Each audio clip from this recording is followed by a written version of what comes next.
Hello friends, எல்லாருக்கும் வணக்கம். எல்லோரும் எப்படி இருக்கீங்க? எல்லாம் நல்லா சேஃபாக இருப்பீங்க அப்படின்னு நம்புகிறேன். இன்றைக்கி நம்ம நிக்கிஸ் கிச்சனில் நம்ம பார்க்க போகிறது நல்ல ஃப்ளேவர்ஃபுல்லாக நம்மளோட ஆல் டைம் ஃபேவரட் காளான் பிரியாணி எப்படி பண்ணுறதுன்னு பார்க்கலாம். இன்றைக்கி என்ன ஸ்பெஷல் அப்படின்னு கேட்டிங்கன்னா, இந்த பிரியாணியை நம்ம தம் மெத்தடில் யூஸ் பண்ண போகிறோம். அதுவும் நம்மளோட பாரம்பரியமிக்க சீரக சம்பா அரிசி யூஸ் பண்ணி கொஞ்சம் கூட குலையாமல் அடிப்பிடிக்காமல் உதிரி உதிரியாக எப்படி இந்த காளான் பிரியாணியை நல்லா ஃப்ளேவர்ஃபுல்லாக பண்ணுறது அப்படிங்கிறத செஞ்சு காமிக்க போகிறேன். இது பிகினர்ஸுக்கு ரொம்ப யூஸ்ஃபுல்லாக இருக்கும் அப்படின்னு நினைக்கிறேன். இந்த டேஸ்ட் அட்டகாசமாக இருக்கும். நீங்கள் ரைத்தாவோட வச்சு சாப்பிட்டுக்கலாம், அப்படிலாம் ஏதாவது ஒரு குழம்போட சேர்த்து சாப்பிட்றப்ப சூப்பராக இருக்கும். இது எப்படி பண்ணுறது, இதுக்கான அளவுகள் என்னென்ன அப்படிங்கிறத பார்த்துடலாம் வாங்க. இந்த பிரியாணிக்கு நான் இன்றைக்கி ஒரு அகலமான பாத்திரத்தில் பண்ண போகிறேன். அதில் ஒரு 2 டேபிள் ஸ்பூன் அளவுக்கு நெய் போட்டுக்கோங்க. கூடவே ஒரு 4லேருந்து 5 டேபிள் ஸ்பூன் அளவுக்கு எண்ணெய் போட்டுக்கலாம்.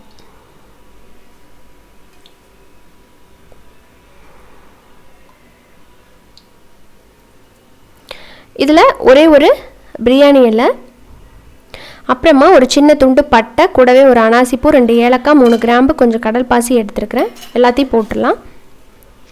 இதோடவே கூட ஒரு 1/2 டீஸ்பூன் அளவுக்கு சோம்பு சேர்த்துக்கோங்க. இதெல்லாம் கொஞ்சம் நேரம் அந்த நெய்யில் நல்லா வதங்கினதுக்கப்புறம் 2 பெரிய வெங்காயத்தை நான் இந்த மாதிரி நீல வாக்கில் எடுத்துருக்கிறேன். கட் பண்ணி அதை அந்த ப்ரௌன் கலர் வரும் பார்த்திங்களா, அது வரைக்கும் நல்லா வதக்கணுங்க. பிரியாணிக்கு அந்த ப்ரௌன் வெங்காயம் ரொம்ப முக்கியம். அந்தளவுக்கு வந்தால் தான் டேஸ்ட் நல்லாயிருக்கும். ஸோ இப்போ பார்த்தீங்கன்னா வெங்காயம் நல்லா ப்ரௌன் ஆகிருக்கு. இந்த மாதிரி வந்ததுக்கப்புறம் இதில் 2 பச்சை மிளகாயை கீரி சேர்த்துக்கோங்க.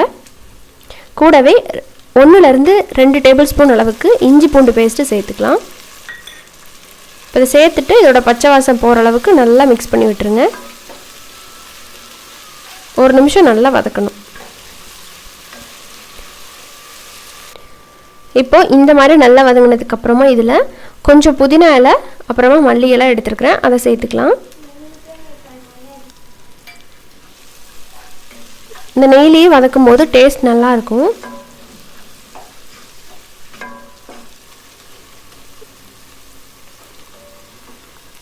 இந்த மாதிரி நல்லா வதக்கி விட்டாச்சு. அடுத்த இதில் தக்காளி, ஒரே ஒரு பெரிய தக்காளியை எடுத்துருக்கிறேன். சின்னதாக இருந்தது அப்படின்னா 2 போட்டுக்கோங்க. நான் பெரிய சைஸ் அப்படிங்கிறதுனால 1 போட்டிருக்கிறேன். இது கொஞ்சம் மசியறதுக்கு உப்பு சேர்த்து இதை மசிய விட்டுடலாம்.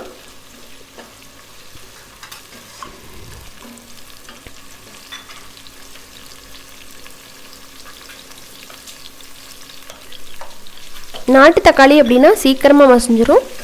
பட் இந்த குண்டு தக்காளி கொஞ்சம் லேட் ஆகும். பரவாயில்ல, மெதுவாக வதக்கலாம்.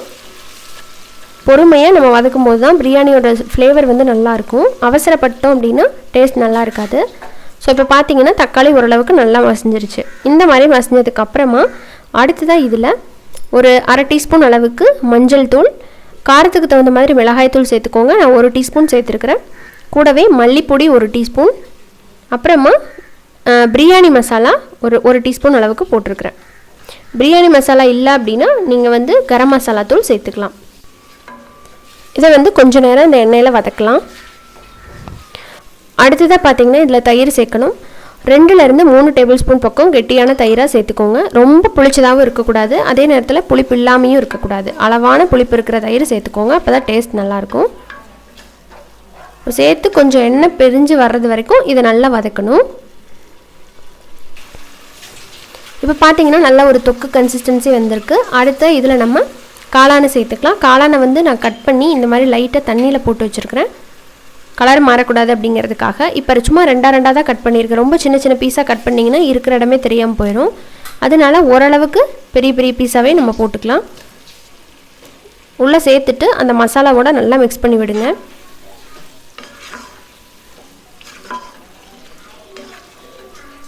இந்த மசாலாவோட நல்லா மிக்ஸ் பண்ணி விட்டுட்டு இந்த காளான் கொஞ்சம் நேரம் வதக்குனீங்கனாலே நல்லா தண்ணி விட்டு சுருங்கி வரும். அந்த அளவுக்கு இதை வதக்கி விட்டுடலாம்.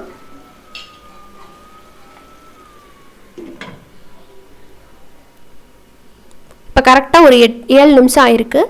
இதுக்கப்புறம் ஓப்பன் பண்ணி பார்த்தீங்கன்னா பாருங்கள், தண்ணி நம்ம ஒரு சொட்டு கூட சேர்த்தவே இல்லை. ஆனால் அந்த காளான்லேருந்தே நிறைய தண்ணி விட்டுருக்கு. காளான் அளவு நல்லா சுருங்கி வந்திருக்கு பாருங்கள். இப்போ இதுலேயே பாதி அளவுக்கு நம்ம குக் ஆகிருக்கும்.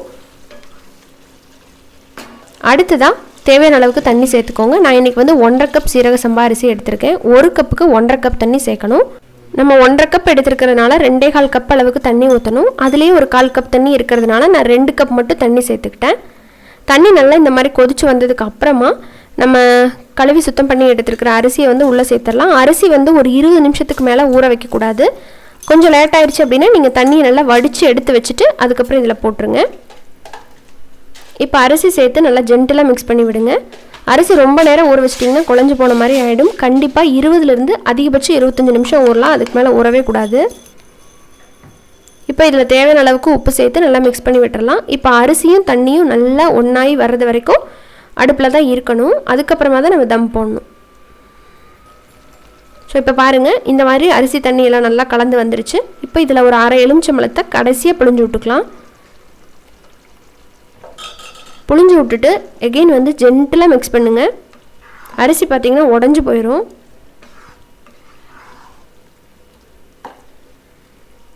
இப்போ நல்லா மிக்ஸ் பண்ணியாச்சு. அடுத்ததாக எப்படி தம் போடலாம் அப்படிங்கிறத சொல்கிறேன். இப்போ நல்லா வாசனைக்காக 1 டீஸ்பூன் அளவுக்கு மேலே நெய் போட்டுக்கோங்க. எப்போயுமே எந்த தம் பிரியாணி பண்ணுற மாதிரி இருந்தாலும் இந்த மாதிரி நெய் போட்டுக்கணும். இப்போ நல்லாயிருக்கும். இப்போ இதில் மேலே பார்த்திங்கன்னா அலுமினியம் ஃபாயில் வச்சு நான் கவர் பண்ணுறேன். உங்கள்கிட்ட இது இல்லைன்னா நீங்கள் ஒரு துணி கூட வச்சு கவர் பண்ணிக்கலாம். மேலே வந்து இந்த மூடியை நல்லா டைட்டாக மூடிடுங்க. இப்போ அடியில் பார்த்திங்கன்னா ஒரு வெயிட்டான பழைய தோசைக்கல்லை வந்து வச்சுக்கலாம்.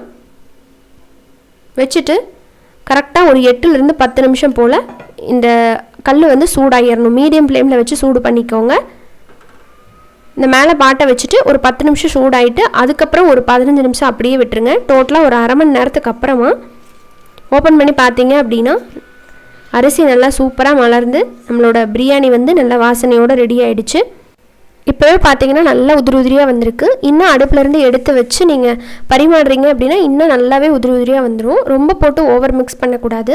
இதே சீரக சம்பார் இதே பாஸ்மதி ரைஸில் எப்படி ப்ரெஷர் குக்கரில் காளான் பிரியாணி பண்ணுறது அப்படிங்கிற வீடியோஸும் அப்லோட் பண்ணியிருக்கிறோம். உங்களுக்கு வேணா டிஸ்கிரிப்ஷனில் லிங்க் கொடுக்குறேன், நீங்கள் செக் பண்ணி பாருங்கள்.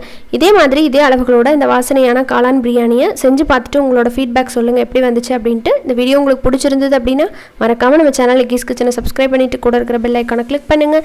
இன்னொரு இன்ட்ரெஸ்டான ரெசிபியோட உடனே பார்க்கலாம். நன்றி, வணக்கம்.